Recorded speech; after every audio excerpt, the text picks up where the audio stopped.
నిన్న రేవంత్ రెడ్డి గారు అంటే ఎంత మరుగుజ్జు మనస్తత్వం అంటే కేసీఆర్ గారు 7ంటికి ప్రెస్ మీట్ అయితే ఆయన 9 గంటలకు రాత్రి 9:30కి ఇంట్లో చిట్చాట్ పెట్టడం అంటేనే ఆయన ఎంత సంకుచిత మనస్తత్వంతో ఎంత మరుగుజ్జు మనస్తత్వంతో ఆయన గారు ముఖ్యమంత్రి పనిచేస్తుండో మనకు అర్థమవుతా ఉంది. సరే, అది ఆయన విజ్ఞత, ఆయనకు వదిలేస్తాం. ఇప్పుడు కేసీఆర్ గారి వ్యక్తిత్వం ఏమో హిమాలయాల పర్వతాలంత ఎత్తుగలిగిన వ్యక్తిత్వం కేసీఆర్ గారిది. రేవంత్ రెడ్డిది ఏమైపోయిందంటే ఒక మరుగుజ్జు మనస్తత్వం, సంకుచిత భావాలు కలిగినటువంటి వ్యక్తి. కేసీఆర్ గారు నిన్న ఒక స్టేట్స్మెన్ లాగా మాట్లాడారు. కానీ రేవంత్ రెడ్డి గారు నిన్న చిట్చాట్ రూపంలో మాట్లాడింది ఎట్లుందంటే ఒక స్ట్రీట్ రౌడీ లాగా మాట్లాడినట్టున్నది.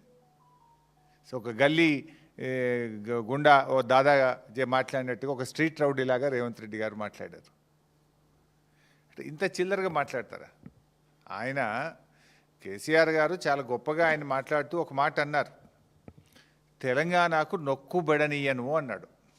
తెలంగాణకు నొక్కుబడనీయను అని కేసీఆర్ గారు అంటే ఈ ముఖ్యమంత్రికి, ఈ సాగునీటి మంత్రికి ఎందుకంత నొప్పి కలిగిందో నాకు అర్థమవుతలేదు. ఎందుకంటే తప్పు చేసింది కనుక మీకు నొప్పి కలిగింది, రాష్ట్రానికి మీరు అన్యాయం చేసింది కనుక, సురుకు దలిగింది కనుక, మీరు సమాధానం లేదు కనుక ఫ్రస్ట్రేషన్లో ఆ చిల్లర మాటలు మాట్లాడినారు.